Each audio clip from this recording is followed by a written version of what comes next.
કુંભારવાડામાં એક વ્યક્તિ ઉપર છરી વડે હુમલો કરવામાં આવ્યો હતો। છરી મારવાનું કારણ કંઈ જાણવા મળ્યું નથી।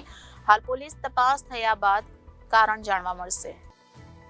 ભાવનગર શહેરમાં દિન પ્રતિદિન આવારા તત્વોનો ત્રાસ વધી રહ્યો છે, ત્યારે કુંભારવાડા જમબુરીના નાળા ઉપર અજાણ્યા વ્યક્તિ દ્વારા વડવા વિસ્તારમાં રહેતા અને રિક્ષાનો ધંધો કરતા મોઇનભાઈ મુન્નાભાઈ ડોડિયા નામના વ્યક્તિ પર છરી વડે હુમલો કર્યો હતો, જેમાં વ્યક્તિને પાછળના ભાગે છરી વાગી ગઈ હતી। ત્યારે તે વ્યક્તિને તાત્કાલિક સારવાર માટે સરટી હોસ્પિટલ ખાતે લાવવામાં આવ્યો હતો। જ્યારે છરી મારવાનું કારણ કંઈ જાણવા મળ્યું નથી, ત્યારે પોલીસ તપાસ થયા બાદ જાણવા મળશે।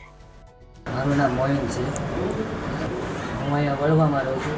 કુંભારવાડા ફેરવા મારવા જતો રિટર્ન હું આવતો હતો, બે અજાણ્યા શખ્સે મારી ઉપર હુમલો કર્યો છરીથી। ભાવ લેવા દીધો વગર સીધા આવીને મારી યારે ગાડી ફટકારીને સીધો મારી ઉપર હુમલો કરી દીધો છરીથી। છરી હતી એની પાસે, મેં ફર્યો હતો એની પાસે। કોણ છે કરવાના છો? અજાણ્યા શખ્સ હું ઓળખતો હોય નથી। કેમેરામેન રસુલભાઈ સૈયદ સાથે રિપોર્ટર ફિરોઝ મલિક, જનાદેશ ન્યૂઝ, ભાવનગર।